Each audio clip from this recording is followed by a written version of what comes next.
Bonjour, nous sommes le dimanche 23 novembre 2025 et le sujet est l'Assemblée nationale qui vote à la quasi-unanimité contre la partie recette du budget. Le projet de loi part au Sénat. 404 contre. Erreur 404. L'Assemblée nationale a très largement rejeté la première partie du projet de loi de finances pour 2026. Aura-t-on un budget pour 2026 avant la fin de cette année? C'est un peu comme le shutdown aux États-Unis.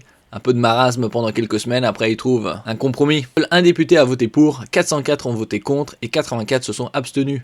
Le texte consacré aux recettes est désormais transmis au Sénat. N'oubliez pas de vous abonner pour plus de news nationales, européennes et internationales sur ce monde merveilleux dans lequel nous vivons. Pas de surprise, ce samedi 22 novembre 2025, l'Assemblée nationale a très largement rejeté la première partie du projet de loi de finances pour 2026 consacré aux recettes. Seul un député a voté en faveur du texte, 404 ont voté contre et 84 se sont abstenus sur les 577 élus qui composent l'Assemblée nationale et les 489 votants. Une première sous la 5ème République, ce rejet intervient après près de 125 heures de débat.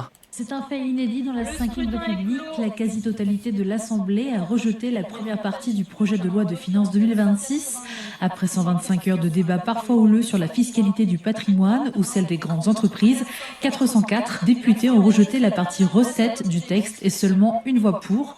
Le texte va désormais être transmis au Sénat qui devrait retirer de nombreux amendements adoptés par l'Assemblée nationale lors de son examen. Un vote pour, 404 contre. Le seul à voter pour, c'est les députés Lio, Eure-et-Loire, Harold Houvard. Je ne comprends pas quelle logique vous arrivez à trouver une majorité sur chaque article et une unanimité contre le texte.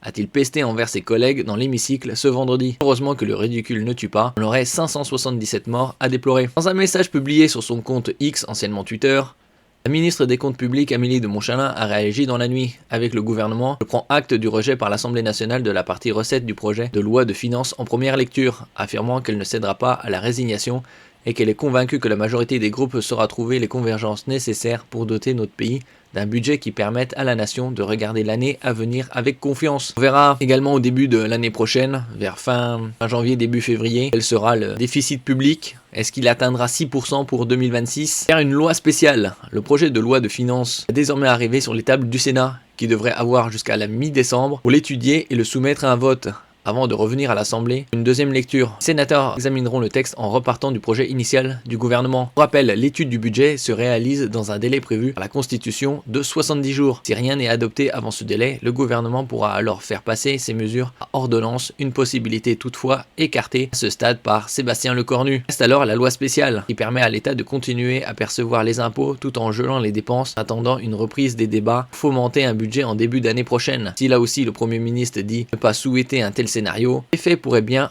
le contraindre à en user. Merci pour votre écoute et à la prochaine.